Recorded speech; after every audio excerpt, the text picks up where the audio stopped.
Bigyan natin ng reaction, opinion itong post ni Attorney G, isang magaling na abogado na social media influencer. Isinare ni Attorney G ang post ng Philippine Star. Ang title, Marcos Administration starts 2026 with reenacted budget. Nako, masama ito. Sinasabi ng Anticler na ayaw daw ng Pangulo ng reenacted budget. O ano ngayon? Hindi na pirmahan ang budget noong December 31. Kaya reenacted tayo ngayon. So ano ang epekto ng reenacted budget? Ito, ipinaliwanag ni Atty. G.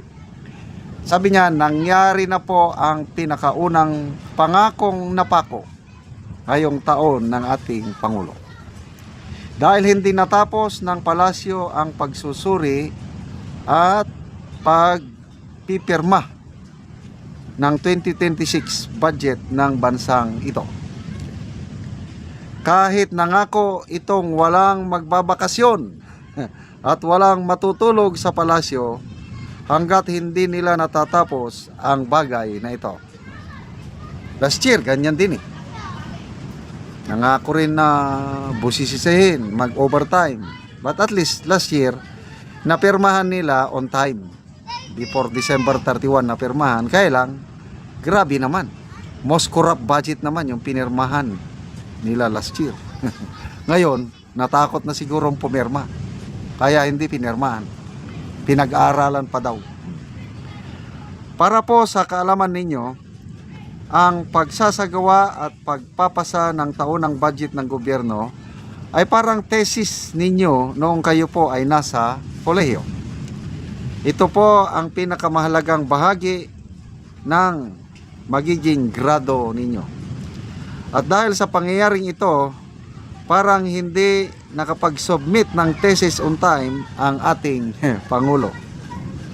At dahil dito po, automatic reenacted na po ang 2025 budget para sa taong ito.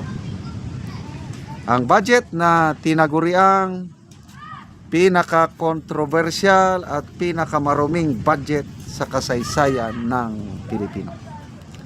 At dahil reenacted po ito, ayon na rin sa Article 6, Section 25, Paragraph 7 ng ating 1987 Constitution mismo. Makakapagpasahod pa rin naman po ang mga kawani ng gobyerno. Ngunit wala po silang increase at bawal pong mag-hire ng mga panibagong empleyado. Wala pong ipapatupad na mga bagong proyekto. Maliban na lang sa mga controversial na proyekto na aprobado na sa lumang budget na ito. Ngunit may karapatan pa rin po ang ehekutibo na gastusin ang mga natitira pang pundo sa pamamaraang gusto nito. Sa madaling salita, tatakbo pa rin ang gobyerno, masaya pa rin ang ating mga pinuno, ngunit ang ekonomiya natin ang apektado kung saan umaasa ang buong sambayanang Pilipino. Happy New Year na lang po sa mga mahilig mangako sa inyo. Yan. So, mga experts nagsasabi na may masamang epekto sa ekonomiya ang reenacted budget. Ako nga baka ibabalik nila yung mga babalik yung mga, 'di ba, ang mga palpak na flood control na i-budget na isama sa budget last year. Baka ulitin nila, ano ba yan? So, to me, this is a bad sign for this administration, itong reenacted budget na ito. Sinasabi pa naman ng Pangulo, babawiin natin ang tiwala ng taong bayan. So ngayon, reenacted, happy ba kayo mga kaibigan? Na ang pinakamarumi, pinaka-corrupt na budget ay yun pa rin ang ating susundin ngayon. To me, nakakatakot eh. So, kailan nila pipirma ng budget? Sabi ni Executive Secretary Recto, it will take them around 1 week to review yung isinabmit ng Kongreso. So kung 1 week, so next week pa nila pipirmahan.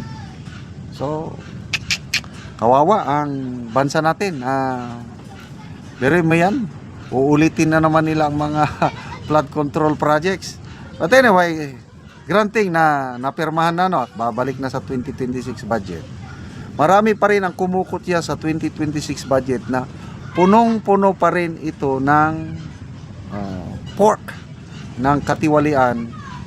Mabuti na lang nandyan yung Makabayan Black, at saka hindi lang Makabayan Black, kahit yung mga minority congressmen and minority senators. Ang mga senador, si Senator Amy, Senator sino to? Senator Marcoleta, diyan sa Kongreso, Kamara, nandiyan sina Congressman Edgar Erese, Congressman Libeste, basta mga minority, Makabayan Black, punong-puno ng pork barrel ang 2026 budget. Kaya ano pa rin walang pagbabago. Talagang napakahina ang leadership ng ating Pangulo kasi hindi niya maipatupad yung gusto niyang mangyari. Ang nasusunod pa rin itong gusto ng mga mambabatas. Ang daming mga ayuda. Grabe, doble, triple ang ayuda ngayon. Nawala nga tuloy, wala nang mga flood control sa 2026 budget. Kailang ang ayuda lumubo ng husto.